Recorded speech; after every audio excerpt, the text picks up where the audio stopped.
नमस्कार दोस्तों, स्वागत है आपका फिर से एक नए वीडियो में। दोस्तों, शादी का नाम सुनते ही ज्यादातर लोगों के मन में प्यार, रोमांस और भावनात्मक जुड़ाव की तस्वीर उभरती है।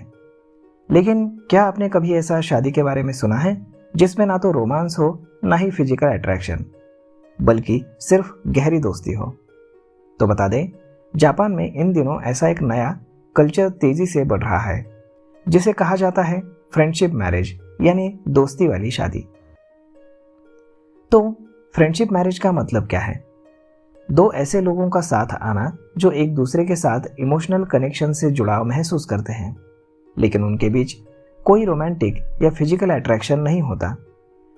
यह रिश्ता पूरी तरह से दोस्ती, समझदारी और जीवन में स्थिरता की भावना पर आधारित होता है। जापान में कई लोग अब इस नए रिश्ते के मॉडल को अपना रहे हैं। 2015 से अब तक लगभग 500 ऐसी शादियां हो चुकी है। दिलचस्प बात यह है कि इन शादियों में कपल्स शादी से पहले ही कई व्यावहारिक बातें खुलकर तय कर लेते हैं, जैसे खाने की पसंद, घर के खर्च, भविष्य की योजनाएं, बच्चों की परवरिश का तरीका और यहाँ तक कि घरेलू जिम्मेदारियों का बंटवारा भी। फ्रेंडशिप मैरिज का चलन उन लोगों के बीच ज़्यादा देखा जाता है जो या तो सेक्सुअल यानी जिन्हें यौन आकर्षण महसूस नहीं होता, या होमोसेक्सुअल जो समान लिंग की ओर आकर्षित होते हैं।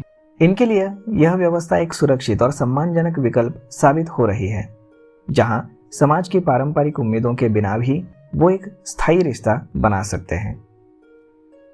इस तरह से शादी की लोकप्रियता सामाजिक और मनोवैज्ञानिक कारणों से भी बढ़ रही है, क्योंकि जापान जैसे देशों में शादी और बच्चे को लेकर काफी सामाजिक दबाव होता है। ऐसे में बहुत से लोग फ्रेंडशिप मैरिज को एक आसान रास्ता मानते हैं, जहां वो शादी भी कर लेते हैं लेकिन बिना रोमांटिक फीलिंग्स के। तो बहुत से लोग अकेलेपन से जूझ रहे होते हैं। ऐसे में उन्हें एक ऐसा साथी चाहिए जिसके साथ वो जीवन की जिम्मेदारियां और खुशियां बांट सकें। यह शादी उन्हें साथ देती है, जो दोस्त भी है और वहां पे पारिवारिक जैसा माहौल भी रहेगा। कई युवा अब पारंपरिक शादी की अवधारणा के साथ ऊब चुके हैं।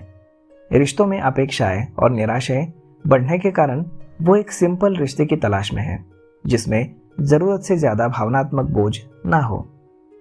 इस तरह की शादियों में लोग एक दूसरे से बहुत ज्यादा उम्मीद नहीं रखते। नतीजा यह होता है कि रिश्ते में झगड़े और निराशा भी बहुत कम होती है। जापान में शादीशुदा लोगों को टैक्स में कुछ विशेष छूट मिलती है। इस वजह से भी लोग ऐसे फैसले को लेते हैं। फ्रेंडशिप मैरिज अगर सरल शब्दों में समझाएं तो किसी भरोसेमंद रूममेट के साथ जीवन बिताने जैसा है, जिसके साथ आप सेफ और कंफर्टेबल फील करते हो।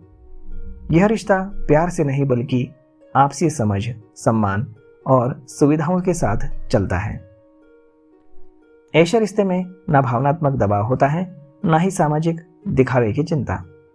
दोनों साथी अपनी निजी सीमाओं के रहते हुए भी एक दूसरे के जीवन का अहम हिस्सा बन सकते हैं।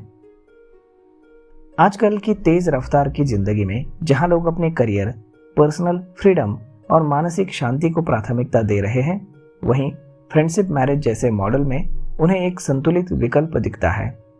यह उन लोगों के लिए एक रास्ता है जो पारंपरिक प्रेम या वैवाहिक ढांचे में फिट नहीं बैठते, लेकिन कंपेनियन चाहते हैं।